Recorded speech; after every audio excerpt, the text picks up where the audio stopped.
안녕하세요. 성공예감 이대호입니다.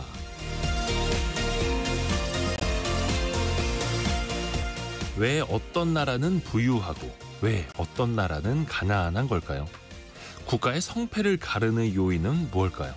그 물음을 가지고 경제학을 연구한 학자들이 올해 노벨 경제학상을 받았습니다. 주인공은 나론 아제모올로, 사이먼 존슨, 제임스 로빈슨. 이들이 주목한 건 제도였습니다. 특히 포용적인 제도를 구축한 나라에서 경제 성장과 국가의 번영이 이루어진다고 분석했는데요.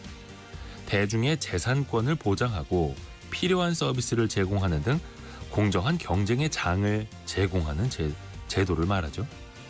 이러한 포용적인 제도를 도입한 국가에서는 모든 사람에게 장기적인 혜택이 돌아가지만 착취적인 제도 하에서는 권력을 가진 사람들에게 단기적인 이익만 가져다 준다고 지적했습니다. 인공위성에서 내려다 찍은 한반도의 야경 사진이 그 모든 걸 단적으로 말해주죠. 불빛이 밝게 빛나는 한국과 칠흑 같은 북한의 모습. 실제로 지리적, 문화적 조건이 유사한 우리나라와 북한이 이 경제 발전에서는 어떻게 이렇게 다른 결과를 보이고 있는지 이들 학자들에게 대표적인 비교 사례가 되었답니다. 우리에게 과제도 있습니다. 공정한 경쟁과 기회, 투명한 정책과 창의적인 교육 환경 등 우리의 제도를 더욱더 발전시켜 나가서 더더욱 포용적인 제도로 갖고 가야 하는 거죠. 성공예감 이대호입니다. 출발합니다.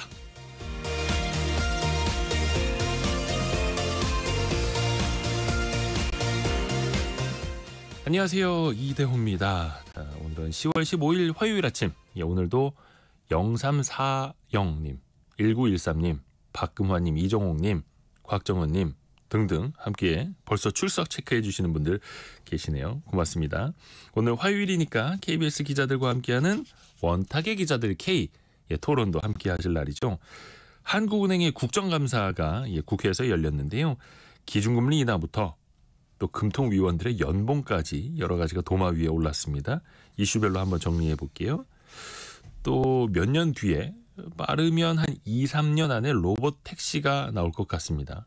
테슬라가 그걸 며칠 전에 공개를 했죠. 그런데 공개하자마자 주가는 폭락을 했는데요.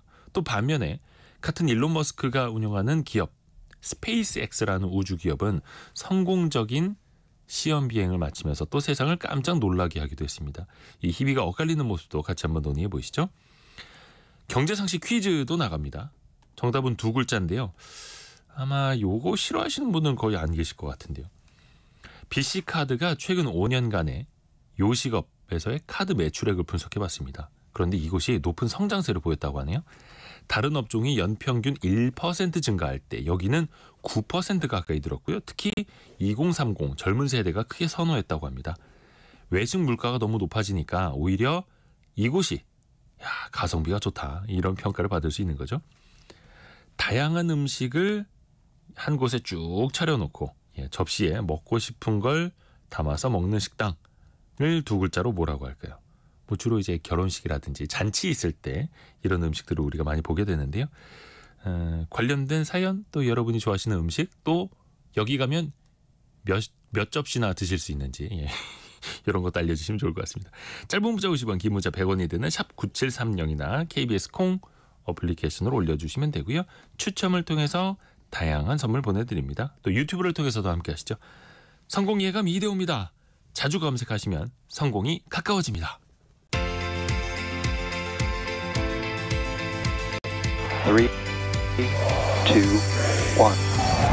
KBS 1라디오 성공예감 이대호입니다. 참 좋은 경제연구소 이인철 소장과 함께 오늘의 경제 뉴스 함께합니다. 안녕하세요. 네, 안녕하세요. 증시 상황부터 짚어볼까요? 뉴욕 증시가 또 올랐습니다. 이틀째 상승했는데요. 다우지수, S&P 500 지수 또 사상 최고치입니다. 다우지수가 0.47% 올랐고요. 나스닥은 0.87%, 대형지수제 S&P 500 지수도 0.77% 이틀 연속 오름세를 이어갔는데 다우지수는 종가 기준 사상 처음으로 43,000선을 돌파했습니다. 어닝 시즌이 본격화되고 있죠. 근데 이제 주요 기업의 실적 개선 기대감이 증시의 상승 모멘텀으로 작용을 했는데 사실 이날은 법정 공휴일이었습니다. 컬럼버스 데이 날을 맞아서 채권 시장은 휴장했고요. 미국 주식 시장만 개장을 했는데 그러다 보니까 거래 대금은 되게 한산한 편이었습니다. 네.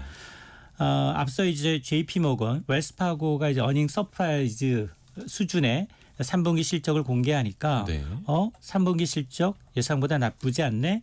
라는 이제 기대감이 좀 커지고 있는 상황이고요. 오늘 특징주 가운데는 엔비디아가 2.4%나 올라가면서 역대 최고치로 장을 마쳤습니다. 종가 기준 역대 최고치. 맞습니다. 네. 시가총액 장중 이제 3조 4천억 달러 넘어서면서 애플에 이어서 이제 시가총액 2위인데요. 올해 들어서 엔비디아 주가는 186% 올랐습니다. 올해만. 네. 다만 이제 미국 대선이 3주 앞으로 다가오다 보니까 미국의 국채 금리가 좀 급등하면서 일부 경계감도 좀 커지고 있는 양상이긴 한데요. 국제 유가도 떨어졌습니다. 석유 수출국 기구 오펙이 올해 글로벌 수요 전망치를 또다시 낮췄습니다. 여기다 중동 사태가 교착 상태에 빠진 것도 유가 하락에 일조하고 있는데 한 2% 정도 빠져서 서부텍사산 중진료의 경우에는 배럴당 73달러 89센트, 북해산 브렌트유도 한 77달러 53센트 선에서 거래가 되고 있는데 어쨌든 뭐 고점 대비 조금은 낮아진 수준입니다. 조금 전 개장한 국내 증시도 일단 상승 출발하고 있습니다. 어제는 뭐 반도체 금융주 이 상승세를 보이면서 2,620선트 회복을 했는데요. 오늘은 지금 코스피가 2,226선 강보합 수준이고요. 코스닥도 지금 5포인트 정도 오름세를 기록하고 있는데 이 삼성전자가 관건이거든요. 어제 올랐는데도 외국인들은 팔았어요. 여전히 6만 원이에요. 맞습니다. 네. 그 24일째 어제까지 매도를 했어요. 이게 역대 최장기 매도 기록 하루. 오늘 외국인이 매도한다면 이 기록을 갈아치우게 되는데 지금 뭐 보합권에서 삼성전자는 움직임을 보이고 있습니다. 미국 증시가 사상 최고치를 기록해서 우리 증시도 오르는데 코스피는 0.1% 오르는. 연초 대비 아직도 마이너스입니다. 아이고야, 참 그렇습니다. 그 고려 아연 경영권 분쟁이 거의 이제 정점을 향해서 가는 것 같은데요. 1차전이 마무리됐죠? 맞습니다. 고려아연 이 경영권 분쟁 5조 원의 쩐의 전쟁이다라고 하는데 6조 원 넘어서 7조 원인데요. 지금 MBK 파트너스와 이제 영풍연합이 어제 주식 공개 매수 결과를 발표했습니다. 약 5.3%의 지분을 확보했다라는 겁니다. 기존의 지분 33.1%를 더하게 되면 총 지분이 38.4%입니다. 네. 이게 50%를 확보하게 되면 확실히 이긴 거지만 당초로 목표했던 과반 확보에는 실패했지만 그래도 지금 주주총회에서 의사결정할 수 있는 이른바 의권이 있는 지분을 기준으로 계산하게 되면 사실상 과반에 근접하고 있어서 굉장히 좀 유리한 구조에 선 게 아니냐라는 이제 분석이 나오는데 이제 관건은 반격하고 있는 수비하고 있는 최 회장 측이 이제 고려아연 23일까지 자사주 공개 매수 83만 원이 아니라 주당 89만 원이거든요. 네. 그래서 이게 그 결과에 따라서 뭐 주주총회 등에서 경영권을 둔 치열한 표대결이 벌어질 것으로 보이는데요. 양측은 뭐 자사주 매입부터 법정 소송, 추가 지분 확보, 뭐 3차례 이상 공개 매수 가격을 높이면서 쩐의 전쟁을 벌이고 그렇죠. 있는데요. 뭐 이러다 보니까 금융감독 당국도 불공정 거래 여부 조사하겠다. 과열에 대해서 경고를 하고 있습니다만 네. 누가 승기를 잡든 승자의 저주를 피해가기는 쉽지 않아 보입니다. 너무 비싸게 사는 것 아니냐 이런 우려인 거죠. 맞습니다. 그리고 우리나라에서 여성 임금 근로자가 1,000만 명을 넘어섰어요. 맞습니다. 올해 이제 여성 임금 근로자가 사상 처음으로 이제 1,000만 명을 돌파를 했습니다. 올해 1월부터 이제 8월까지 월 평균 여성 임금 근로자가 1,015만 2천 명으로 집계가 됐는데요. 이는 이제 관련 통계가 작성되기 시작한 1963년과 비교하게 되면 무려 17.7배 늘어난 겁니다.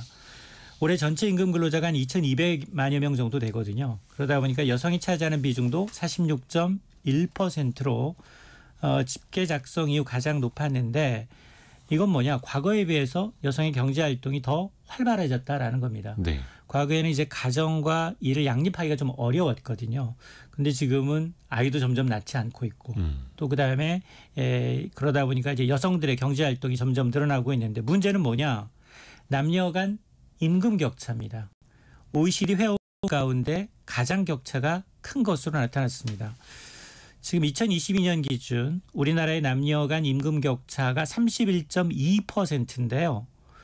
OECD 회원국 중 이제 평균 11.4%인 평균의 2.7배에 달합니다.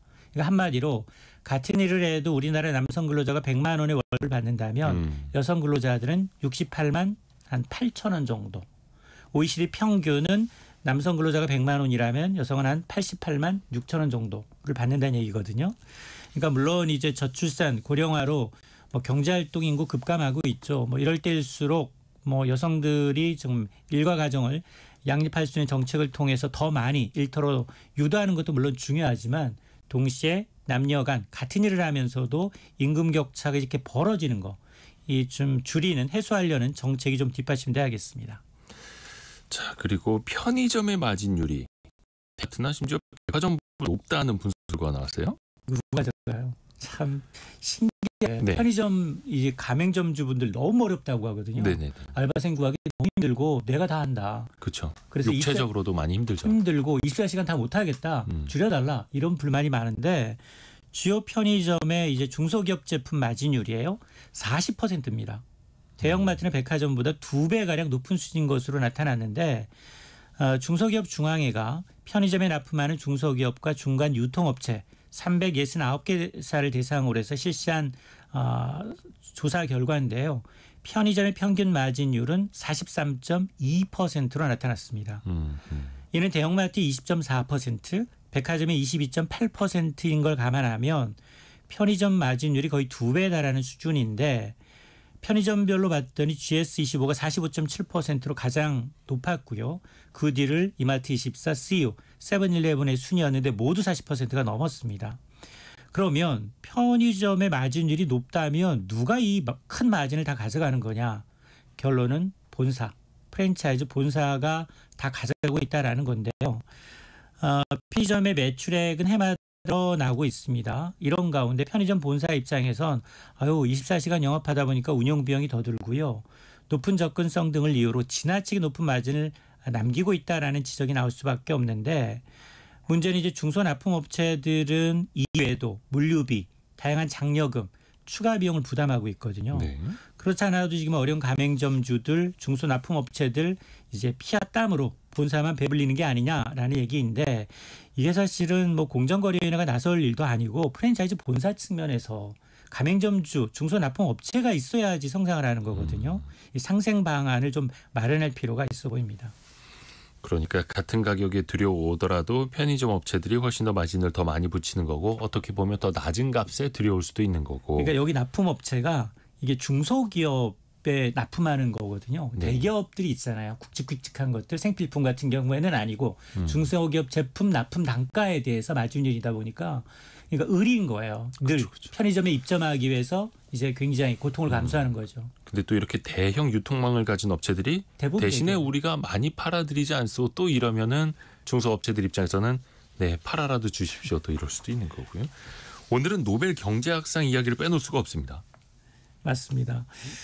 노벨 경제학상 수상자가 이제 발표가 됐습니다. 대부분 미국계 세 분이 공동 수상을 했거든요. MIT 교수 두 분, 다론 이제 아제모울루 그리고 사이먼 존슨 MIT 교수와 시카고대 이 제임스 로빈슨 교수 세 명이 공동 수상을 했는데요. 이들은 국가가 왜 실패하는가라는 저서로 국내도 잘 알려져 있습니다. 국가 경제 번영에 영향을 미치는 요인으로 정치, 사회적 제도의 중요성을 입증한 공로를 인정받았는데 이들 세 명의 교수 모두 한국 사례를 자주 하면서 지한파로 불리고 있어요. 앞서 이제 설명을 해주셨습니다만 남한과 북한 이 사실은 분단 전만 하더라도 비슷한 경제 규모가 이후에 10배 이상 격차가 드러났는데 그 밤 야간 사진 2장으로 설명이 되더라라는 겁니다. 그만큼 제도의 역할이 굉장히 중요하다라는 걸 보여준 대표적인 사례를 꼽고 있는데요. 이 국가의 성공을 위해서 공정한 경쟁의 장을 제공하는 포용적 제도가 중요하다라고 주장을 하고 있고 특히 이제 아제모울루 교수의 경우에는 한국도 방한해서 이제 강연을 한 적도 있어요. 네. 그래서 이 한국의 경제 성장을 민주주의와 포용적 제도의 성과로 이제 평가했던 대표적인 분입니다. 이들은 현재 민주주의가 힘든 시기를 겪고 있다면서 이럴 때일수록 기술의 올바른 사용과 투자가 중요하다라고 이제 강조를 하고 있는데요. 어쨌든 이제 어제 경제학상을 발표로 해서 올해 노벨상 발표를 모두 막을 내리게 됐거든요. 시상식은 현지 시간으로 12월 10일 스웨덴 스톡홀름에서 평화상은 노르웨이 오슬로에서 열립니다. 사실 노벨 경제학상 수상자들이 쓴 책은 쉽지가 않습니다. 어려워요. 권력과 진보도 700페이지가 넘는 엄청난 책인데 한강 소설도 어려워요. 그리고 저희가 몇 달 전에 그 성공예감 별책 부록 시간에 이 권력과 진보를 KBS 서영민 기자랑 같이 방송한 적이 있거든요. 그래서 책 읽기 어려우신 분들은 그 너튜브에 성공예감 별책 부록 권력과 진보 검색해서 영상을 들으시면 노벨상 수상자의 책을 아주 쉽게 영상으로 들으실 수 있다는 거. 네, 조만간 절판되지 않을까 싶어요. 엄청 팔리겠죠 또. 예. 참 좋은 경제연구소 이인철 소장과 함께했습니다. 고맙습니다. 네, 고맙습니다.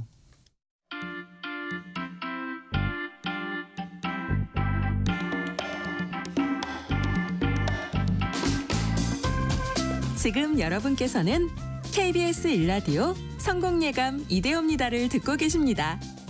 프로그램에 참여하신 청취자 여러분께는 추첨을 통해 아름다운 식탁 창조 주비푸드에서 뿌리 담은 리얼 생 와사비를, 쉽고 빠른 판촉물 제작 시너지 기프트에서 무드 등 미니 가습기를, 그리고 성공예감에서 준비한 커피 쿠폰을 보내드립니다.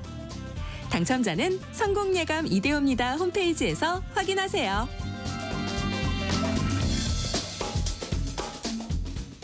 원탁의 기자들 K 함께 하시죠. KBS 김준범, 서영민, 강나루 기자 함께합니다. 안녕하세요. 안녕하세요. 요즘 뭐 국정감사 때문에 뭐 뉴스거리가 빠지질 않습니다.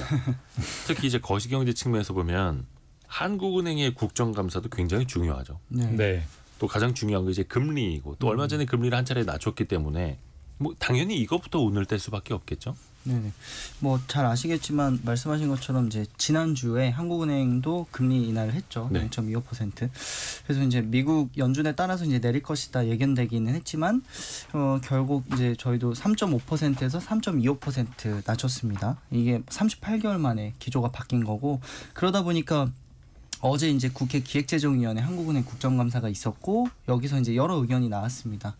기본적으로는 실기론, 그러니까 이제 때를 좀 약간 잘 못 잡지 않았냐라는 이제 의원들의 약간 이제 지적들이 있었는데 실기론의 배경을 보면 일단은 이제 기준금리를 내렸으니까 시장에서는 어떤 그 효과들을 기대하기 마련인데 뭐 예를 들어서 은행 대출 금리가 떨어진다든지 뭐 경기가 부양된다든지 이제 기준금리 인하에 따른 효과들이 기대가 되는데 이게 잘 안 드러나지 않냐라고 이제 의원들이 좀 질문을 던졌고 그 실기로는 기본적으로는 이제 0.25% 내렸는데 한 더 크게 내렸어야 했다.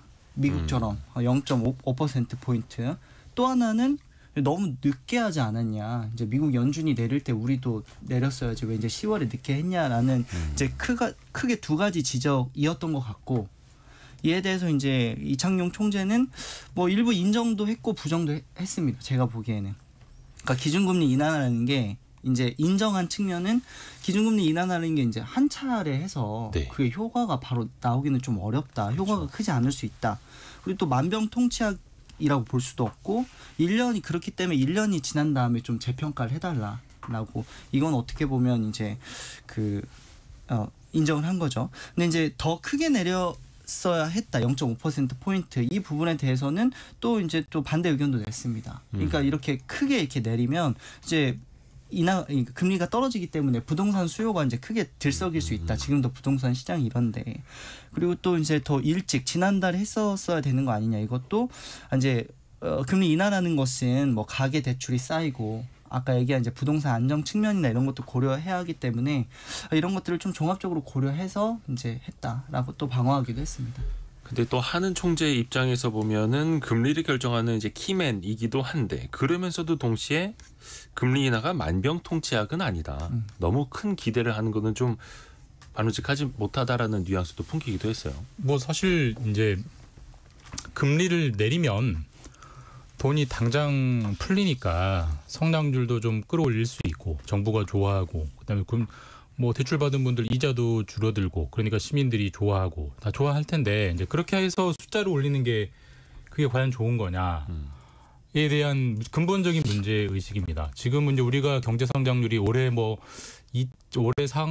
2.4를 목표로 하지만 그것도 좀 힘들 것 같다고 하고 내년 2.1을 목표로 하지만 그것도 힘들 것 같다고 하는 게 그게 금리가 높아서 그런 측면도 분명히 있지만 그게 전부는 아니죠. 뭐 이게 되게 재미없고 근본적인 얘기지만 결국은 저출산 고령화와 영향이 없을 수가 없고요. 사실 우리 지난주도 토론했지만 필리핀 가사관리사 옳고 그르냐를 떠나서 왜 필리핀 가사관리사가 이제 피할 수 없는 과제가 된 겁니까? 사람이 없잖아요. 네. 그리고 요즘 조선 특수라고 하는데 조선소에 사람이 없습니다. 건설 현장에는 외국인 노동자들이 다수가 된 건 옛날 얘기예요. 그러니까 경제활동 인구가 줄어들면 당연히 경제 활력이 떨어지고 사람들이 돈을 안 쓰니까 성장률이 떨어지는 거는 경제학 교과서에 법칙처럼 나와 있는 거고 그걸 우리 법칙을 이제 현실에서 경험하고 있는 상황에서 계속 금리 얘기만 하는 게 무슨 의미가 있느냐. 저출산 고령화는 시대적 숙명으로 받아들이고 거기에 맞게 구조조정을 해야 하는데 우리 안 하고 있지 않느냐 이 얘기를 하는 거거든요. 근데 사실 한국은행 총재가 구조조정을 할 수는 없는 건데 네. 그런 건 뭐 기획재정부나 정부가 할 몫인데 어쨌든 그런 건 안 하면서 자꾸 한국은행 금리 내려달라고 막 한국은행만 쳐다보는 이 세태에 대해서 한국은행 총재가 물론 그 현실적인 필요성은 이해하지만 우리만 쳐다보면 어떡해 라는 좀 답답한 반문을 하는 저는 그런 느낌을 받았습니다. 네. 잠재 성장률이라고 하죠. 우리나라가 가지고 있는 잠재력만큼 성장했을 때 얼마나 성장할 수 있느냐. 이게 지금 3%, 2% 거쳐서 이제 1%입니다. 이제 곧 1%대가 되고 그 말은 우리나라 정도의 규모의 그 규모에 대해서 가장 중요한 것이 노동력과 자본인데 자본은 점점 늘어납니다. 근데 노동력이 줄어들고 있기 때문에 방금 김준범 기자가 말한 것처럼 우리나라의 잠재 성장률이 앞으로 더 높아질 가능성은 거의 없습니다. 자본이 아무리 늘어나도 여기에서 우리가 만약에 잠재 성장률을 높이려면 아니면 진짜 우리가 성장을 좀 더 진짜 성장을 더 많이 하려면 생산성이 높아져야 된다라는 말을 많이 해요. 그러려면 구조개혁이 필요하죠. 그 구조개혁이라는 것이 지금 자영업자 숫자가 너무 많다. 요 부분들을 조금 줄여가면서 조금 더 생산적인 부문의 노동력이 얼마나 더 많아질게 할 것인가. 요게 과제인 거죠. 기재부는 뭐 이런 걸 뭐 서비스 산업 발전 법안 뭐 이런 식의 이름으로 늘 얘기하는데 근데 거기에 대해서도 합의가 되거나 법이 통과되거나 그런 적이 없고 결국은 구조개혁이 중요한 것이고 한국은행은 금리를 통해서 국내 경제가 좀 안정적으로 유지되게 하는 역할 이 정도 하는 것이지 금리 정책으로 성장률을 높일 수 있는 거 아니다. 그렇죠. 아셔야 합니다. 통화 정책은 날개 한쪽에 불과한 거죠. 양쪽 날개가 다 이제 같이 맞대서 날아가야 되는 건데 근데 좀 부조화에 대해서도 지적이 많이 나왔습니다. 당연히 이제 기준금리가 내려가는데 또 시중금리는 국채금리를 비롯해서 먼저 내려간 측면도 있었는데 당장 서민들 입장에서는 대출금리가 내려가야 이걸 체감을 하는데 오히려 은행들의 대출금리 최근에 올랐잖아요. 네. 이 부분도 당연히 도마에 올랐죠. 사실 근데 이건 뭐 의원들이 비판이라기보다는 현상에 대한 설명 그리고 진단이었는데 말씀하신 대로 기준금리를 내렸는데 대출금리는 오르고 있는 어떻게 보면 기현상이 이미 일어나고 있습니다. 이제 그 이유는 방금 강나루 기자가 말했듯이 너무 늦게 내렸고 너무 적게 내렸기 때문인데 그러니까 어차피 시장에서는 올해 하반기에 한 번은 내릴 거야라는 인식이 어차피 추워지면 겨울이 온다처럼 다 인식하고 있었어요. 그러니까 이미 다 반영이 돼버렸어요. 그래서 그렇죠. 실제로 올 상반기부터 금리가 떨어지기 시작했습니다. 그렇기 때문에 당연히 이번에 0.25%포인트 내린 걸로는 시장에 반영이 안 되는 측면이 한 가지 있고요. 지금 현재 정부가 가장 중요시하는 것 중에 하나가 가계부채를 잡는 거잖아요. 그래서 은행들이 기준금리 내렸다고 대출금리 내리는 걸 못하게 막고 있어요. 그러니까 여러 가지 가상금리를 올린다든지 아니면 여러 가지 대출 규제를 하면서 은행 손님들이 최대한 대출을 받아가기 껄끄럽게 만드는 걸 주문하고 있기 때문에 두 가지가 겹치면서 시장에서는 전혀 체감이 안 되고 있고 다만 이제 이런 건 있죠. 한국은행이 이번에 0.25를 내렸지만 조만간 0.5, 0.75, 1.0까지 내릴 거라는 기대감이 있다면 이번에 0.25가 상반기에 선반영됐듯이 앞으로 내릴 게 지금 선반영되는 건데 이미 한국은행 총재가 말을 했습니다. 당분간 기준금리를 더 내릴 것 같지는 않다. 좀 지켜보겠다라고 말했기 때문에 당분간 기준금리 추가 인하는 없다는 걸 시장에 알려줘 버렸으니까 더더욱 선반영될 거리조차 없어지는 거죠. 그러니까 지금은 앞으로는 시장 금리는 당분간 오르거나 횡보할 확률이 높죠. 네. 이 통화 정책을 떠나서 금통 위원들에게도 좀 화살이 돌아갔더라고요. 보니까 이제 금융위에는 그 임명직 금융통화위원이 이제 5명 있는데 네. 이제 그분들이 하는 일이 이제 1년에 8번 공식적으로 통화정책 방향 회의해서 이제 기준금리를 결정하는 게 주 업무고 네. 그냥 보고서, 강연, 기고 뭐 이런 활동들을 하십니다. 근데 국정감사에서 이제 민주당 정의령 의원 자료인데 이 5명한테 그러니까 연봉을 포함해서 지원금 이런 것까지 해서 35억만 원 정도가 지급이 된다고 해요. 그럼 이제 5명이니까 57에 35해서 1인당 이제 7억 원 수준, 연봉 7억 원 수준이니까 이제 이게 이제 국정감사장에서도 이거 너무 많은 거 아니야? 이제 이렇게 된 거죠. 본봉은 아마 2억 얼마일 텐데 뭐 차량이라든지 여러 유지비까지 네네. 하면 연봉이 한 3억 5천 수준이고 또 부수적인 보좌진 급여 예, 등등 그런 네네. 것도 포함을 해서 그렇게 되는 다 합쳐서 이제 이게 미 연준 의장 뭐 물론 이제 본봉이 얼마인지 이런 것들을 다 따져봐야겠지만 이제 어느 기사에 보면 이제 미 연준 의장도 2억 7,500만 원이다라고 하니까 너무 많은 거 아니야? 하는데 이제 또 의원실에서 얘기를 한 게 연 8회 회의를 하는데 이제 거기는 이제 요약한 속기가 올라가는데 네. 그 속기에 뭐 발언 횟수가 이제 금통위원마다 좀 다르지만 이제 발언 횟수가 좀 적게 남아 있는 위원 같은 경우에 회의 발언 분석을 해보니까 물리적으로 연 8회 회의를 하는데 뭐 발언 횟수가 있을 수 있잖아요. 근데 그거를 나누기 해봤더니 발언 한 번 할 때마다 1,470만 원. 네, 이렇게 뭐 물리적으로 한마디에 1,400만 원 네, 뭐 이런 그러니까 식으로. 딱 얘기하면 이제 이렇게 됐다고 하니까 아니 이건 좀 너무 과한 거 아니야?라는 지적이 있었던 사실 거예요. 그거 아닙니까? 예전에 이제 박찬호 선수가 공 하나 던질 때마다 연봉이 얼마고 단순 나누기. 예, 우사인 볼트가 한 걸음 뗄 때마다 연봉을 뭐 이렇게 단순 나누는 거랑 거의 비슷한 거니까 뭐 이건 우리가 그 내부적으로 또 이분들이 고민하시는 거 평소에 하는 것과 다 고민을 해야 될 텐데 약간 그냥 그거는 있는 것 같아요. 우리 국민들이 도대체 금통위원들이 무슨 일을 하시는지 잘 모른다는 거, 체감을 못하는. 예를 들어서 미국 연준 위원들은 강연을 하거나 네. 어디 인터뷰를 하거나 이게 대서특필이 되지 않습니까 항상. 근데 저도 예전에 한국은행 출입을 해봤습니다만 솔직히 금통위원들 만날 일이 거의 없어요. 그분들의 강연을 들을 일도 거의 없고. 아주 가끔씩 언론에 일부 금통위원이 본인의 의견을 좀 얘기하는 그런 게 좀 칼럼 형식으로 나오기도 합니다. 그럼 아주 오히려 그게 되게 가끔씩. 이례적으로 느껴지죠. 근데 저는 그 부분이 어제 더 지적됐어야 된다고 보는데 방금 이대호 기자님 말씀처럼 미국의 연준, 그러니까 어떻게 보면 세계 최고의 중앙은행의 구성원들은 시장과 적극적으로 소통을 해요. 다만 이제 블랙 피어리드라고 해서 침묵 기간, 그러니까 FOMC 금리를 결정하는 회의가 열리기 한 2주 전 정도만 혼란을 주기 위해서 딱 침묵을 하도록 하고 그 전후로는 뭐 파월 의장뿐만 아니라 사실 우리가 종종 이름을 듣죠. 뭐 시카고 연준에도 뭐 저런 사람이 있었네. 이렇게 그런 사람들이 나와가지고 강연도 하고 인터뷰도 하고 막 소통을 해요. 그리고 자기들끼리 이견도 적극적으로 드러냅니다. 누구는 매파로서 무조건 물가 잡는 게 최선이야. 아니야. 누구는 비둘기파로서 경기도 좀 살려야 돼. 이걸 이견을 드러내면서 그 금리를 결정하는 최고회의에서 이런 논의들이 오가는구나. 그래서 다음 달엔 이렇게 했구나. 6개월 전 이렇게 했구나. 시장에서 해석하기 재료들을 줘요. 근데 방금 이대호 기자 말씀처럼 우리나라 이 금통위원들은 한국은행 총재가 6주에 한 번씩 하는 기자회견 말고는 전혀 없거든요. 그러니까 어떻게 보면 우리나라 금통이라는 게 우리나라 최고의 금리 결정 기구, 가장 최고의 선생님인데 마치 학생들은 학교 선생님 목소리는 안 듣고 미국의 학원 선생님 목소리만 듣게 만들어 놓은 거예요.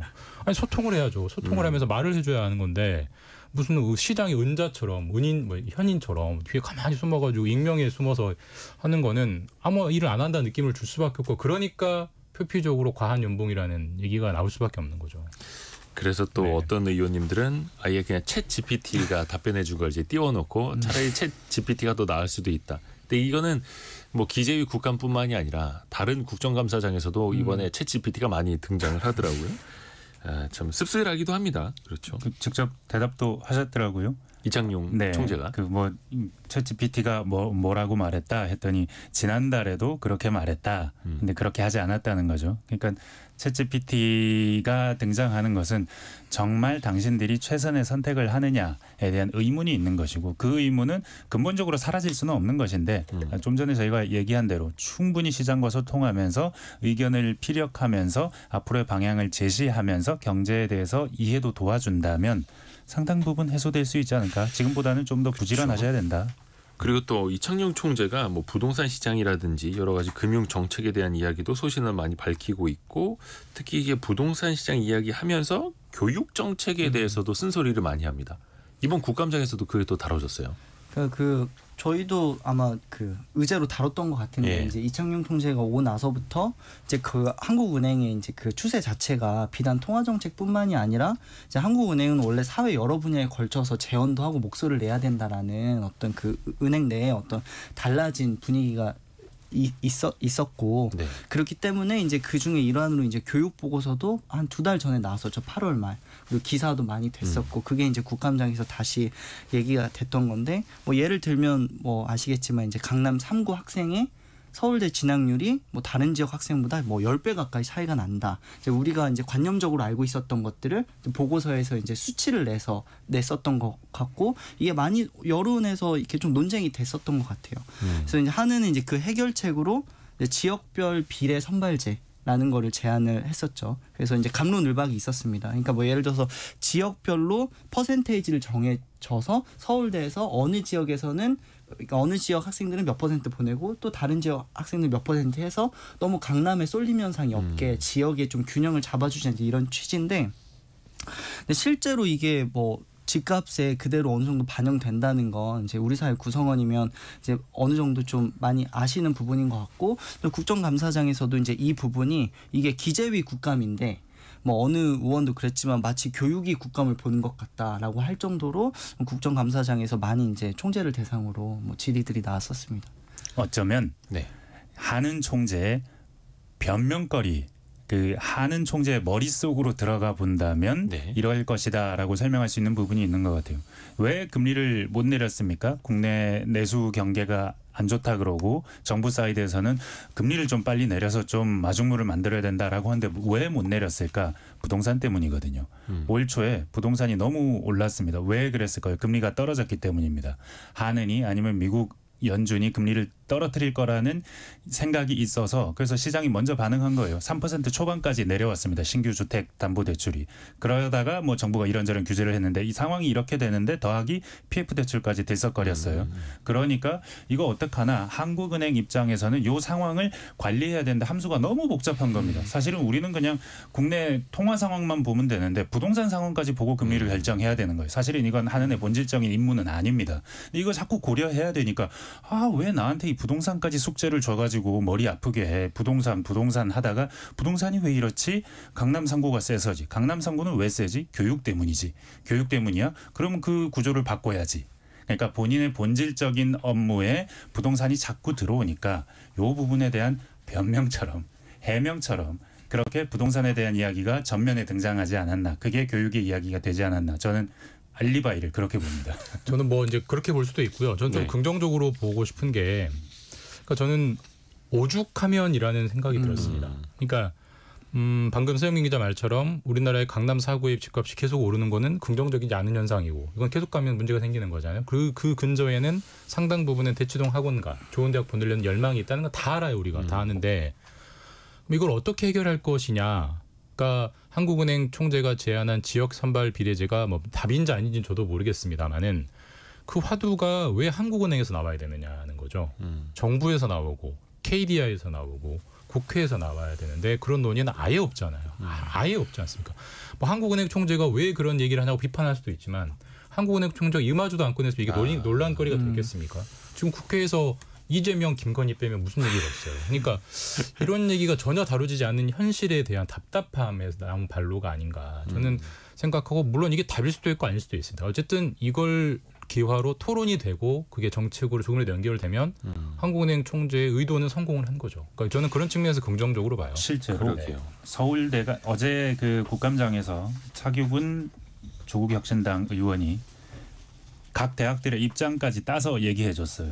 서울대는 현실적으로 어렵다. 고려대는 시기상조다. 연세대는 검토한 바 없고 장기적으로 접근해야 한다라고 답변했다는 거예요. 묻지 않았으면 답이 나오지 않았을 것이고 이 답이 나왔기 때문에 우리는 이 학교들의 입장에 대해서 한 번 더 생각해 볼 수 있는 것이죠. 뭐 긍정적인 지점은 분명히 있습니다. 그렇죠. 또 이제 국정감사가 입법부가 행정부를 이제 견제 감시하는 대표적인 시간이기는 한데 또 입법부도 제대로 일을 하고 있는지 또 돌아볼 필요도 있어 보이고요. 두 번째 이슈 넘어가기 전에 경제상식 퀴즈도 한 번 더 내드리겠습니다. 0137님, 저는 5접시 먹고 옵니다. 고유일님, 고무줄 바지 입고 가서 모든 걸 맛보는 재미가 있죠. 라고 보내주셨는데 이 퀴즈, 음식을 진열한 다음에 원하는 만큼 덜어서 먹는 식당을 뭐라고 할까요? 그 엠브레인 트렌드 모니터에 따르면요, 전국 성인 남녀 1000명 중에 95%가 최근 1년 안에 이곳을 방문했었다라고 합니다. 주로 2030 세대에게도 최근에 인기가 많아지고 있다고 합니다. 무제한으로 먹을 수 있고 식사한 뒤에 커피나 디저트까지 먹을 수 있다는 걸 생각해 보면 가성비가 높다. 특히 이제 물가 높은 시대에 가성비를 찾는 사람들에게 이곳이 더 인기를 끌고 있다. 이런 이야기인데요. 짧은 문자 50원, 긴 문자 100원이 드는 샵 9730이나 KBS 콩으로 보내주시면 됩니다. 오늘의 움직임에 주목하고 세상의 흐름을 놓치지 않습니다. 여러분의 내일을 응원하며 성공의 열쇠를 함께 찾아갑니다. 성공예감 이대호입니다. 경제상식 퀴즈 정답 보내주시는 거 보면서 제가 이렇게 공감을 못하는 적은 처음인데 5522님, 우리 남편은요 그 많은 음식을 두고 늘 김밥 유유. 이혜진님, 우리 남편이랑 가면 손해예요. 밥 종류와 음료수만 가져와서 배 채워요. 그 뒤로 남편과 여기를 안 가요. 저 여기 가서 비싼 돈 내고 김밥 먹는 사람들 보면 공감이 안 됩니다. 자, 탄수화물은 안 먹어야죠. 고기랑 비싼 거 먹어야 되는데. 자, 저희가 좀 이게 신기한 장면 하나를 좀 보여드릴 텐데요. 이게 유튜브로 함께 하시는 분들 또 KBS 콩 또 영상으로 함께 하시는 분들은 보실 수가 있을 텐데 일론 머스크가 이끄는 우주 기업이죠. 스페이스X가 이번에 세상을 또 놀라게 했습니다.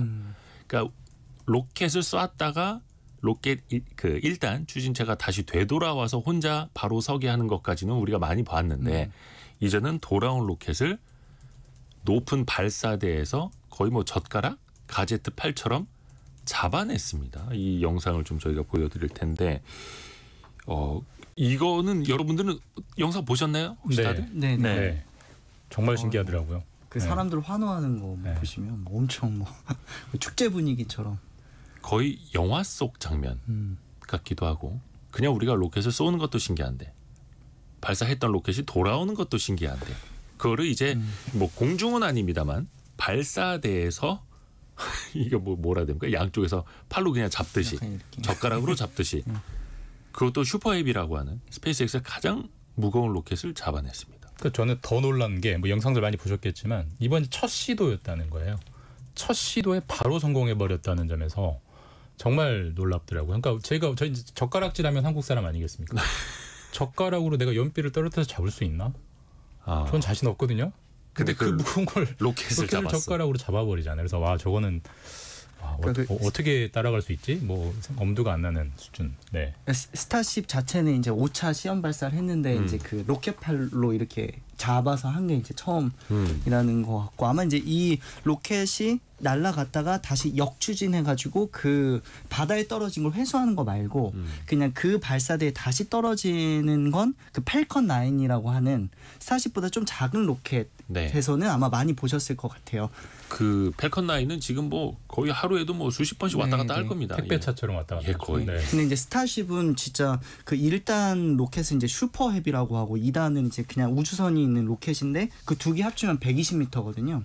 120m. 100m 달리기 한다고 생각하시면 와. 그거보다 더 큰 거죠. 그러니까 팰컨 9 로켓이 이제 그 역추진을 해서 하는 거랑 또 이제 스타쉽의 그 거대한 진짜 슈퍼 로켓이 성공하는 건 이제 완전히 좀 또 다른 차원의 엄청난 이제 그 성공이다 또 이렇게 볼 수가 있는 이게 거죠. 보고도 안 믿기는 게 박현주님이 역재생한 줄 아셨다고 영상을 홍명숙님은 다시 제자리로 돌아오게 한 기술이라니 다시 봐도 놀랍다라고 보내주셨는데 오늘 뭐 얘기 나누겠지만 제가 이제 몇 달 전에 이제 발사체 로켓 취재를 해서 프로그램 만든 적이 있었는데 로켓 전문가분들한테 얘기를 들어보면 진짜 그 로켓 시장은 그 역추진을 해서 그 회수를 하기 이전과 이후로 완전히 나뉜다고 하더라고요. 로켓 산업 자체도 왜냐하면 비용 자체가 그렇죠.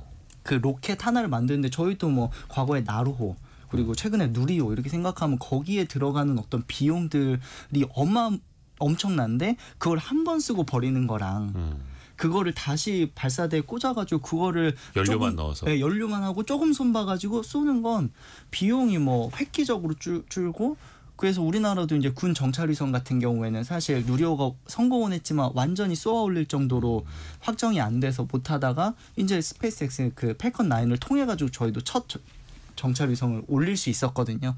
그게 우리나라에서만 오퍼가 들어오는 게 아니라 전 세계에 그런 위성들이 필요한 나라에서 다 물량들이 몰리기 때문에 근데 그거는 바로 이 그 역추진 이 회수가 성공했기 때문에 가능한 일인 거죠. 그리고 나사에서조차 이제 더 이상 자체 우주 발사를 하지 말고 스페이스X 같은 데 맡기자.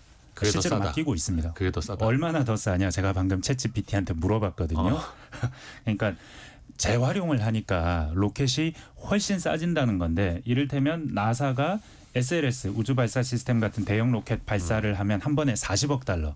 우리 돈으로 몇 조 원, 5, 6조 원이든 5조 원이 든다는 겁니다. 근데 팰컨 9으로 발사하면 6천만 달러. 그러니까 나사가 발사하는 거에 비해서 1.5%밖에 안 된다는 겁니다. 그러니까 1.5% 비용으로 스페이스X는 할 수 있는 겁니다. 그러니까 이제 나사는 계속 하청 주는 거죠. 우리나라도 여기에 하는 게 훨씬 성공률도 높고 더 싸게 할 수 있는 거고. 근데 또 많은 분들이 이제 궁금해하시는 게 그러면 그 혼자 그냥 땅에 발사했던 자리로 돌아와서 혼자 세로로 서게 하는 거랑 중간에서 가제트 파일 같은 걸로 이제 잡도록 하는 거랑 무슨 차이냐? 왜 그 어렵게 그 높은 곳에서 그걸 잡아채야 되는 거냐? 일단 이점은 뭔가요? 이 우주선은 그러니까 이번에 스타쉽이라는 발사체는 워낙에 커요. 그러니까 예전에 회수했던 건 팰컨 9은 좀 뭐 비유하자면 승용차 같은 거고 이 스타쉽은 덤프 트럭 같은 거예요. 그래서 이 스타쉽은 기본적으로 우주선에 뭐 의자 수를 설치하기 나름이지만 최대 100명을 태울 수 있대요. 우리가 보통 우주선 그러면 뭐 정말 선발된 우주인 한 2-3명, 서너 명인데 그러니까 차원이 다른 크기의 물건을 그대로 땅에 쿵 내려앉으면 부서져 버리니까 문제가 생겼던 건데 이걸 공중에서 잡으니까 충격이 없잖아요. 그리고 이게 어제 저도 외신 보도를 통해서 뭐 학습한 거니까 뭐 정확한 건 모르겠지만 회수를 하고 30분 있다 또 발사할 수 있대요. 이렇게 회수를 하면 정말 빨리 하면 그럼 30분마다 발사하고 이렇게 된다는 거거든요. 주유소 가서 기름 채워서 마치 우리 서울에서 제주 가는 비행기 수준으로 쏠 수 있다는 건데 그게 100명을 실 수 있는 거예요. 그러면은 뭐 좀 상상이 안 되는 미래가 펼쳐지겠죠. 그거를 미국만 할 수 있다. 일론 머스크만. 몇 가지 이점이 있답니다. 착륙할 때 충격을 처리할 필요가 없다. 착륙하면 로켓이 바닥에 닿으면서 로켓에도 바닥에도 충격이 있다는 거죠. 연료하고 재정비 작업이 방금 말한 대로 훨씬 짧다. 재수송하고 복구할 필요가 없다. 그리고 검사하고 수리하는 것이 많은 시간이 소요되는데 지상에 착륙하면 미세 손상까지 다 점검해야 되기 때문에 훨씬 오래 걸린다. 훨씬 빠르다는 거. 그렇죠. 근데 이게 이제 결국은 우주 여행, 우주 개발 또 뭔가 목적이 있겠죠. 네. 항상 또 일론 머스크는 화성 가야 된다고 외치고 갈 거니까. 물론 이제 그 시대가 빨리 또 올 수 있기를 또 바라보겠고요. 그런데 좀 비교되는 장면이 있습니다. 스페이스X는 화려하게 이걸 성공을 했는데 테슬라는 그 현지 시간으로 10월 10일이었죠. 로봇 택시를 공개하지 않았습니까? 이것도 사실 몇 달 전부터 엄청나게 기대를 모았던 행사였거든요. 근데 로봇 택시 행사는 좀 뒷말이 많더라고요. 그 행사 자체는 엄청 화려해서 관심을 모으긴 했는데 뭐 월가나 이런 데서 이제 투자처에서 엄청 조롱을 당하고 있고 그 조롱은 그런 건 같습니다. 결국은 이제 구체적인 정보가 압도적으로 부족하다. 이제 구체성이 너무 결여돼 있다라는 그 냉혹한 시장의 평가가 있는 것 같습니다. 27년 출시할 거라고 했어요. 근데 뭐 27년은 너무 멀지 않습니까? 그 전에도 계속해서 미뤄왔거든요. 사실 또 항상 일론 머스크의 말이 좀 앞서가기는 했었죠. 근데 냉정하게 보면 이게 뭐 기대치가 워낙 높아서 기대치를 못 채운 측면이 있긴 한데 그렇죠. 이제 총 3가지가 공개됐거든요. 로봇 택시, 한 2명이 타는 거고요. 로보벤 한 20명 태울 수 있는 셔틀이라고 하고 그다음에 그 옵티머스라는 그 로봇이 사람이랑 대화하는 모습들이 공개됐는데 그러니까 물론 기대치가 워낙 높고 머스크가 워낙 그 빈말 소위 말하는 속칭 뻥카를 좀 많이 날려놔서 거기에 못 채우니까 좀 기대감이 없긴 하지만 거꾸로 저렇게 할 수 있는 기업이 몇 개나 돼를 그쵸. 생각하면 여전히 그러니까 너는 왜 세계 1등을 못해 전교 1등밖에 못해 이런 느낌의 비판이어서 그거는 조금 우리가 그런 비판할 처지는 안 되는 것 같고요. 사실은 이미 세계 1등입니다. 근데 항상 이제 제일 무서운 게 그거야. 기대치가 높아져 예. 있다라는 게 제일 무서운 것 그리고 같습니다. 뭐 로켓 얘기했지만 로켓도 과거에 진짜 재활용해서 그걸 또 쓴다 이렇게 했을 때 아마 그 당시도 엄청 콧방귀 끼고 그냥 공상이라고 생각했겠죠. 그렇게 생각하면 로보택시나 이제 이런 것도 지금은 약간 조롱이지만 그때 나중에 그때 조롱하는 게 아니었어. 뭐 또 이렇게 될지 모르는 일이니까요. 실제로 그 테슬라가 처음 전기차를 냈을 때만 해도 저걸 누가 타? 내지는 저걸 어떻게 대량 생산한다는 거예요. 모델 3가 나올 때도 저걸 어떻게 대량 생산해? 공장도 하나 없는 양반이.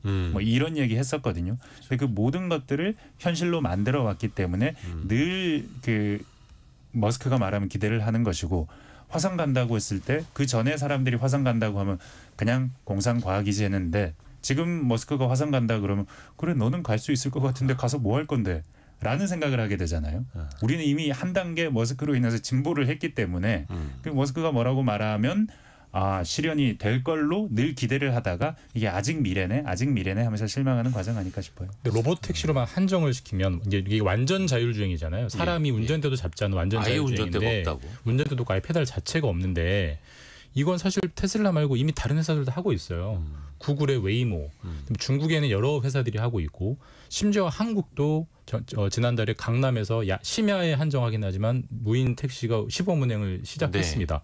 이렇게 시작을 하고 있는데 하물며 테슬라가 못하겠어요. 근데 저는 그 기술력은 충분히 된다고 보고 관건은 머스크가 여러 차례 얘기했지만 한 대당 3천만 원 미만으로 만들겠다. 그 가격에 있다고 보거든요. 그쵸. 그 약속을 정말 지키느냐 못 지키냐. 타사들은 너무 비싸요 지금. 근데 그걸 지켜버리면은 정말 게임 체인저죠 택시 업계. 네. 그렇죠. 그 가격도 그렇고 사실 뭐 기대감이 좀 높았기는 했습니다만 테슬라가 이 로보택시 공개하기 직전에 주가가 한 $260 선에서 최근에 이제 $210 선까지 좀 많이 떨어지기는 했었고 또 반대로 승차 공유 서비스를 하고 있는 우버나 리프트 같은 경우 주가가 급등을 했고 우버는 또 사상 최고가를 기록을 하고 있더라고요. 근데 공교롭게도 우버 리프트도 거의 한 10년 전부터 자율주행차를 개발을 하고 있고 여기도 미래에는 그걸 서비스 하겠다는 거잖아요. 그러니까 방향은 다 똑같은 거죠. 누가 먼저 하느냐의 싸움인 거죠. 얼마나 지금 싸게 하느냐. 빅테크 싸게 하는 가격과. 저도 자율주행 그리고 이제 레이저 같은 이제 고가의 장비가 필요한데 그 테슬라가 특히 이제 그 레이저 없이도 카메라와 이런 것들만 할 수 있어서 비용과 기술적인 측면에서도 확실히 앞서가고 있다고 하더라고요.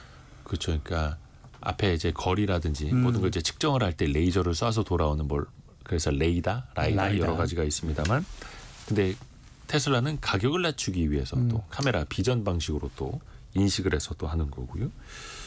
근데 이게 우리나라랑 또 맥이 닿는 게 그 전기차는 요즘에 이제 캐즘 현상 또 2차 전지 업종도 코스닥에서 이제 시총 상위에 많이 포진되어 있는데 테슬라 실적에 따라서도 또 영향을 또 많이 받을 수밖에 없어요. 테슬라의 실적은 최근에 어떻습니까? 또 조만간 3분기 실적도 발표할 텐데요. 지금 중국에서 많이 좀 밀리고 있죠. 제가 정확한 숫자는 기억이 안 나지만 중국이 사실 우리 좀 BMW도 그렇지만 테슬라도 사실 중국에서 파는 포션으로 사실 먹고 살았다고 해도 과언이 아닐 정도로 중국에서 많이 팔았는데 요즘 뭐 다들 아다시피 이제 전기차 1등이 중국이죠. 비아디. 그다음에 뭐 샤오미, 리오토, 뭐 니오 이런 것들이 비중이 압도적으로 올라오니까 사실 저는 이번에 그 로보택시가 기대치보다 못하다는 비판을 들을 걸 알면서도 이렇게 좀 서둘러 공개한 게 그 중국에서의 좀 시장을 뺏긴다는 조바심이 좀 있지 않냐. 물론 제 해석입니다.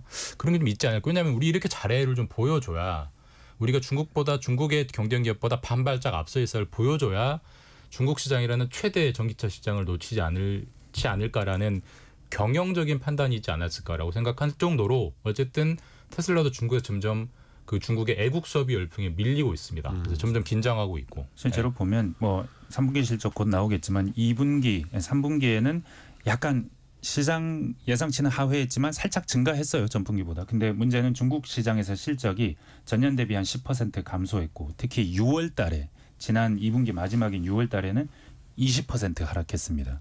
그러니까 중국에서 확실히 줄고 있는 거예요. 근데 사실 우리가 테슬라 주가를 얘기하는 사람들은 아니기 때문에 테슬라 얘기할 때는 이런 얘기도 해봐야 될 것 같아요. 오늘 노벨상 받으신 노벨 경제학상 받은 아제모울루 등 3인 이 최근에 한 연구를 보면 테슬라 같은 테크 기업들 덕분에 민주주의의 기반이 흔들리고 있다. 왜냐하면 테크 기업들이 다 하니까 이 사람들의 영향력이 너무 크니까 부도 그쪽으로 집중되니까 그래서 이런 차원에서 뭔가 혁신은 그 사람들이 하는 거고 그 과실은 그 사람들끼리 나누는 것이다. 테슬라 주주들끼리 아니면 스페이스X 이런 데서 나누는 것이다라는 식으로 되면 민주주의가 흔들린다. 이번에 노벨상 수상 소감에서도 그런 말을 했거든요. 네. 지금의 민주주의가 너무 기술 중심으로 가고 민주주의가 흔들린다. 그런 차원에서 보면 이런 기업들을 볼 때 저게 혹시 우리 사회에 어떤 영향을 미칠까 또 좀 생각은 해봐야 되지 않을까 싶습니다. 또 저희가 별적부록대 서영민 기자랑 그 권력과 진보 이것도 이제 만든 게 있기 때문에 너튜브에서 검색해서 보시면 더 좋을 것 같습니다. 노벨상 수상자의 책은 너무 어렵기 때문에 서영민 기자가 더 아주 재미있게 설명을 잘 해줬거든요. 그 데런 아제모울루. 대런 아재의 이야기를 대신 저희가 앞서서 원탁의 기자들 K 함께했습니다. KBS 서영민, 김준범, 강나루 기자 함께했습니다. 고맙습니다. 감사합니다. 1부 마치고요. 저희가 2부에서는요. 최근에 금값도 많이 올랐죠. 올해 들어서 벌써 30%나 금값이 뛰었다고 하는데 금, 은, 또 구리. 중국에서 경기부양책 나오면서 원자재 가격도 최근에 많이 올랐더라고요. 그 동향은 어떻게 될지 또 실질적으로 투자하는 방법은 어떤 방법이 있을지 같이 한번 배워보시죠. 잠시 뉴스 들으시고요. 10시 5분에 금방 다시 뵙겠습니다.